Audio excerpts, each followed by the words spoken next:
വിശദീകരിച്ചതിന് ശേഷം അവിടെ അടുത്ത ഇത് പറയുന്നത് ഖദ് തബയ്യന റുശ്ദു മിനൽ ഗയ്യ് ലാ ഇക്റാഹ ഫിദ്ദീനി ഖദ് തബയ്യന റുശ്ദു മിനൽ ഗയ്യ് ഫമൻ യക്ഫുർ ബിത്താഗൂതി വയുമിൻ ബില്ലാഹ്.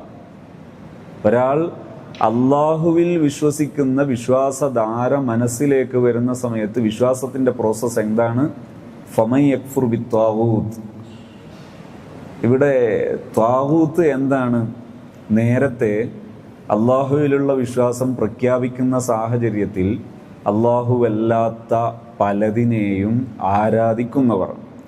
ആരാധിക്കുന്നവർ ആരാധനയ്ക്ക് വേണ്ടി സ്വീകരിച്ച കേന്ദ്രങ്ങളാണ് ഇവിടെ ത്വാഗൂത്ത്. അതെന്തൊക്കെയാണ്? ചിലത് ബിംബങ്ങളാണ്. ബിംബങ്ങൾ തന്നെ ചില ബിംബങ്ങൾ മഹാന്മാരുടെ പേരിലുള്ളതാണ്, കഴിഞ്ഞുപോയ മഹാന്മാരുടെ പേരിലുള്ളതാണ്. അങ്ങനെയുള്ള ബിംബങ്ങളെ ആരാധിക്കുന്ന ഒരു കൂട്ടരുണ്ട്. പിന്നെയോ